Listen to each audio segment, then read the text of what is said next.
Human beings behave in many ways. Sometimes it's a peculiarity of the individual. Sometimes there are great similarities because of the past.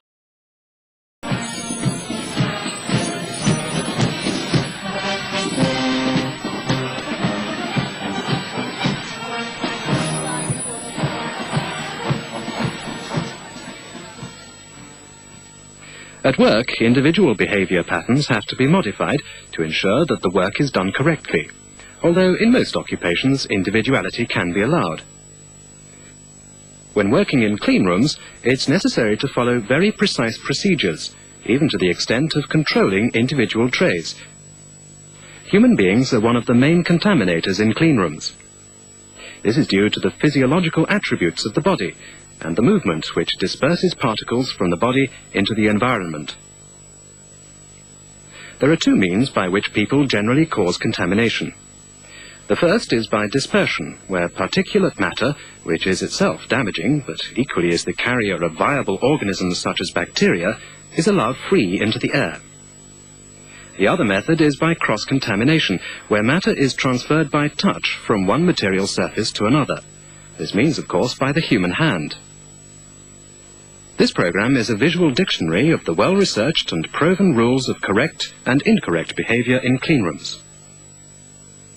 People contaminate in all cleanrooms operating today, and even in the foreseeable future, with a much greater degree of isolation technology and automation, this will still be true. So let's look at how people contaminate.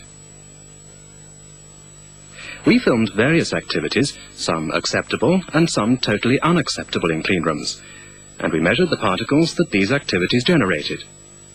This was done by using a laser particle counter and measuring the dispersed particles. With cleanroom clothing correctly worn, the particle count was very low. This person, who's standing still, isn't contributing greatly to the room's contamination. When he moves, he disperses far more particles. The count when looking at a watch demonstrates why watches and jewellery are forbidden. With the coverall unzipped, the count increases. How about this? Breaking a biscuit, as well as all the rules, for those who sneak food into a clean room. Reading a newspaper, totally forbidden in the clean room, but probably equivalent to taking paper into the clean room and reading notes, proves why this is a bad practice. Coughing without a face mask and after smoking gives a very high count.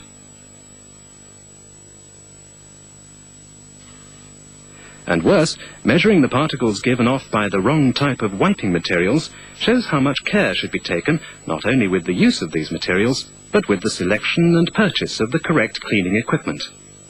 By that we mean cleaning materials which are compatible with cleanroom use.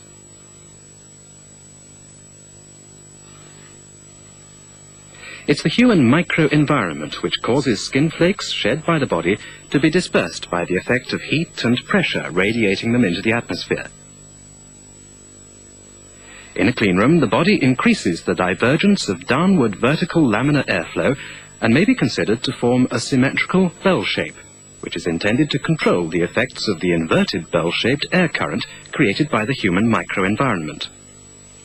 Whilst a person is stationary, the two forces are dominated by the downward airflow of the clean room, and particles dispersed are carried away by the rapid air changes.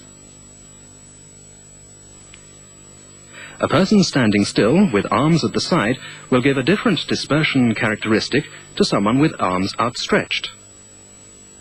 These two configurations, plus the speed of movement, give the clues as to how people should behave in the clean room. Let's look at speed of movement.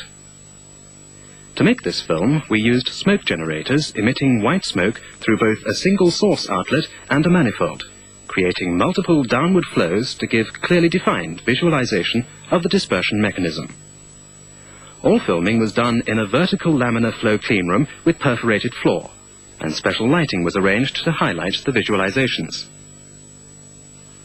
By the way, you'll notice that when something is being done correctly in our programs, a green tick appears on the screen. When something is done wrong, a red cross can be seen. First, let's look at correct movement. The subject moves slowly but purposefully. Even so, we can see that turbulence is caused by his motion through the vertical laminar air streams. Turbulent vortices, which he creates, are passed quickly through the floor by the airflow and probably cause little damage. Now the incorrect way of moving. The subject is moving far too quickly. His pace could be described as hectic. But look at the turbulence he creates behind him. Here the turbulence is so great that any particles dispersed from his body or the items which he is carrying will be taken up and outwards by the horizontal vortices formed, thus causing great risk of contamination to anything behind or on either side of him. Let's look again at the correct way of moving.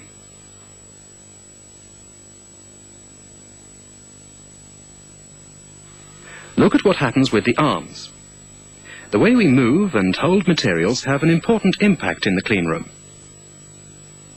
What happens is that vertical airflow is diverted by anything in its way, and human arms redirect the airflow from the shoulders down the arms and onto the sensitive products being produced or manipulated.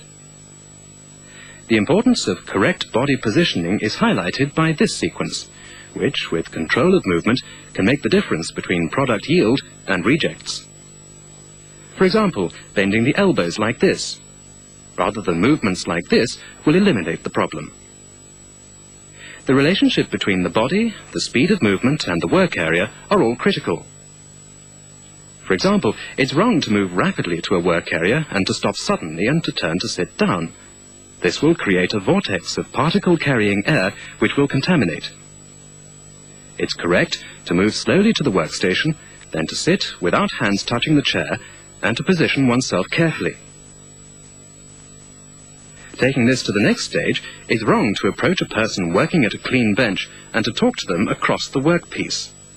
Obviously, it's wrong whether you move quickly or slowly. The correct method is to approach from behind so that neither person faces the workplace whilst talking. We can see that leaning over the work area will cause particles to be deposited on any equipment, the work surface, and onto the product. Let's just look again at the correct way to sit at a cleanroom workbench. The erect posture and careful position of the arms and hands are clearly demonstrated. Of great importance, too, is the way one behaves at this point. It's completely wrong to rest the hands and elbows on the bench, and to scratch one's face, or to touch any other part of the body. Working in a cleanroom is a very responsible job. It's correct that the hands have contact only with the products being manipulated, or with their tooling or materials or the instrumentation needed for the job. Let's review the things not to do. No eating, no smoking, no reading of papers, no talking across the workbench, no rapid movements. Here are two illustrations of the care and thought needed to behave properly all the time, even when doing something which is totally repetitive. Firstly, a simple transfer of liquid from one tube to another. This applies in the pharmaceutical field, but could equally apply in any cleanroom. The operative has carefully removed the stopper, sterilized the rim, transferred the solution, then he forgets and rubs himself. That was wrong. Now he does it correctly.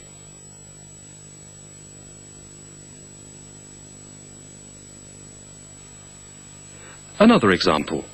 A wafer carrier in a wafer fab. The operative holds the carrier incorrectly, at the top, so that particles can flow off his or her body, and worse still, he slides the carrier towards him, which both generates particles and disperses any others which may exist. This is the correct way. Method and movement can be illustrated in something as simple as opening and closing a hinged box. Here, the speed of action speaks for itself. It's obviously wrong. To do it correctly is not difficult.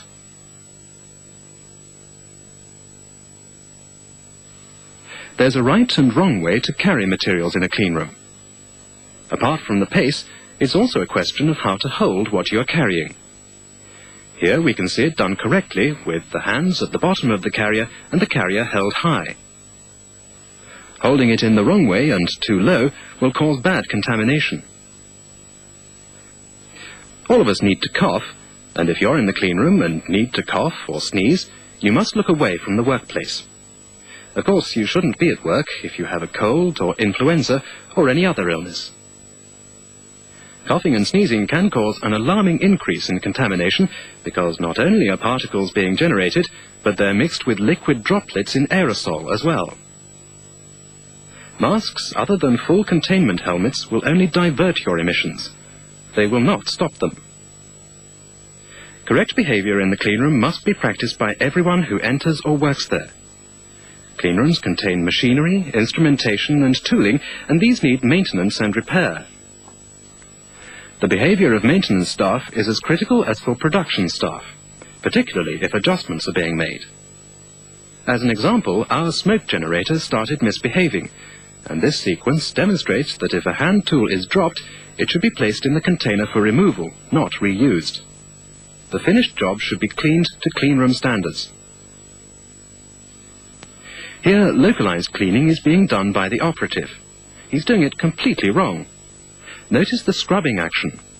We may have exaggerated a little, but there's a big difference between that and here, where it's being done correctly.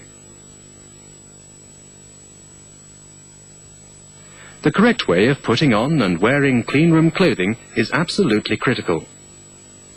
People who work in cleanrooms shouldn't look like this. You may laugh, but there are parts of that disaster on legs which can be seen only too often. This is what you should look like.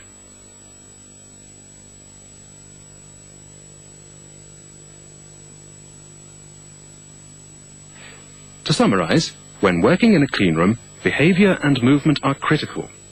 Remember, dress correctly, move correctly, act correctly, and work correctly. It may be that the product you're making is something where failure will be merely annoying. It may be that you're working on something where failure will be much more important. Please behave correctly in the cleanroom.